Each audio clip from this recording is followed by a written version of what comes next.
Hey guys, अस्सलाम वालेकुम। It's me Mohammad आफाक खान। आइए आसान और दिलचस्प अंदाज में समझते हैं कि किस तरीके से मीडिया हमारी जहनसाजी करता है, कैसे हमारे दिमाग को कंट्रोल करता है और हमें इसके बारे में पता भी नहीं चलता। कहते हैं कि एक दफ़ा एक बादशाह अपने महल में बहुत परेशान बैठा हुआ था। उसने तमाम वज़रा को जमा किया और उनसे कहा कि अब मैं बूढ़ा होने लगा हूँ। मैं चाहता हूँ कि मेरा बेटा मेरी कुर्सी संभाले और बादशाह बन जाए।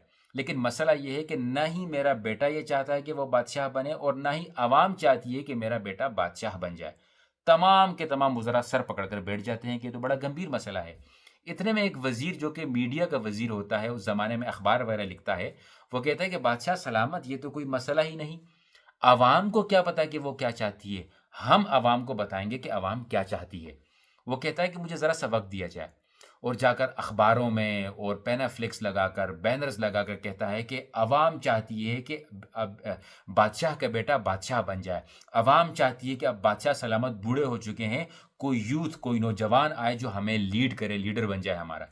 अवाम रोज़ ये खबरें पढ़कर समझती है कि वाक़ई में हम ये चाहते हैं, और वो वाक़ईतन सड़कों पर निकल कर आकर कहते हैं कि बादशाह सलामत अब बूढ़े हो चुके हैं, अब नौजवान जो कि बादशाह का बेटा है, उसे बादशाह बन जाना चाहिए।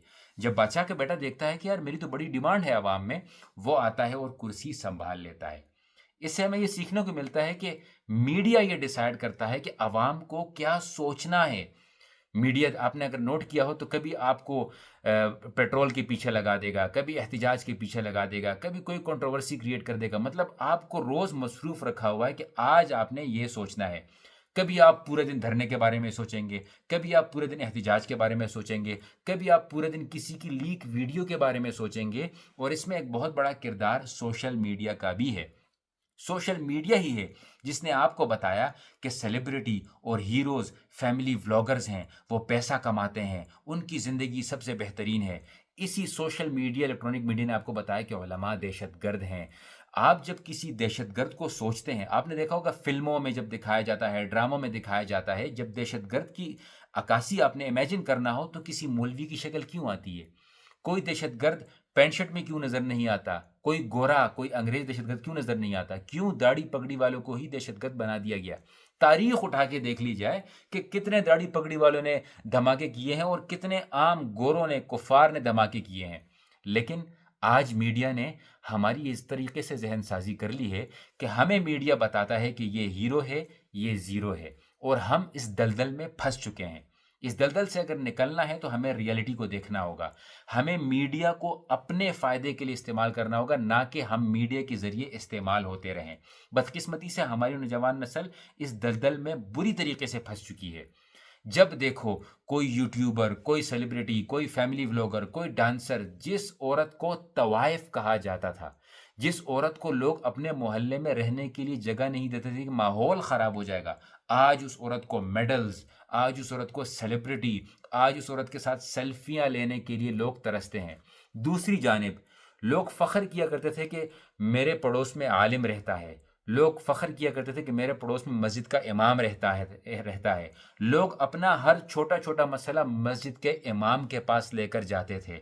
इसीलिए अवाम में, मोहल्ले में, इलाके में अमन व अमान हुआ करता था, क्योंकि तमाम फ़ैसले इस्लाम के मुताबिक होने की कोशिशें होती थी। लेकिन आज आप देखिए कि हमने मौलवियों को, उलमा को मस्जिद की हद तक महदूद कर दिया है, बल्कि यहाँ पर भी कीड़ा करने की कोशिश करते हैं। कमेटी वगैरह के ज़रिए बगैर दाढ़ी पगड़ी वाले मौलवी को बता रहे होते हैं कि नमाज़ किस तरीके से पढ़ानी है। मौलवी सियासत में आता है तो हम कहते हैं दहशतगर्द है, पैसे खा लिए हैं।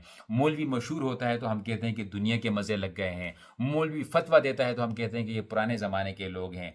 मतलब हमें मीडिया ने इस तरीके से ज़हनसाज़ी कर दी है कि हमें मीडिया ने ये बताया कि तुम सब कुछ समझते हो, मौलवी कुछ नहीं समझता। मीडिया ने ज़हनसाज़ी करके हमें बताया कि भई जो जिसको तुम तवाइफ़ कहते थे, वो तवाइफ़ नहीं है। अभी तो वो बहुत बड़े लेवल की औरत हो चुकी है। मीडिया ने हमें बताया कि अगर तुम्हारे दिल में किसी को देखकर हलचल हो रही है, तो तुम गंदे सोच के मालिक हो। हालाँकि ज़ाहिर-सी बात है, एक मर्द हो और एक नामहरम औरत के साथ बैठा हो, दिल में हलचल ना हो, तो मतलब उसमें कोई मसला है वाक़ईतन। मीडिया ने आपको बताया कि लिबरल्स शरीफ हैं और मौलवी गंदे ख़्याल वाले लोग हैं। ये तमाम का तमाम कमाल मीडिया का है। इस मीडिया से लड़ना है तो इस मीडिया को चलाना सीखें। एक दूसरे को प्रमोट करना सीखें। जलन, हसद को दूर रखें। علماء کو پروموٹ کریں، طلباء کو پروموٹ کریں، مدرسے کے ٹیلنٹ کو پروموٹ کریں، مدرسے کے اندر میڈیا کو ویلکم کریں، میڈیا کے ساتھ میڈیا کی زبان سیکھیں، میڈیا کے طریقے سیکھیں، تاکہ کل کو آپ اسی میڈیا کی جنگ کو میڈیا کے ذریعے ہی جیت سکیں۔ جب تک ہم اس میڈیا کی فیلڈ میں مکمل طور پر داخل نہیں ہوں گے، جب تک ہم اس کے ٹرکس نہیں سیکھیں گے، جب تک ہم کسی خبر کو شائع کرنے سے پہلے تحقیق نہیں کریں گے، جب تک ہم جذبات کو سائڈ پر رکھ کر ایک بہترین جرنلزم کی طرف نہیں آئیں گے، تب تک یہ آپ کی سوچ ہے کہ ہم نوجوانوں کو بچا سکیں گے۔ یاد رہے کہ ہماری ذمہ داری صرف مدارس، طلباء، علماء تک نہیں ہے، بلکہ عام نوجوانوں تک ہے کہ ان کو اپنی طرف راغب کرنا ہے، کیونکہ ان کا ٹیلنٹ بہت ہے، لیکن ٹیلنٹ غلط جگہ پر استعمال ہو رہا ہے۔ آپ امید ہے کہ آپ کو یہ ویڈیو پسند آئی ہوگی۔ اگر پسند آئی ہے تو ضرور شیئر کیجیے گا۔ جزاکم اللہ خیرن۔ السلام علیکم ورحمۃ اللہ۔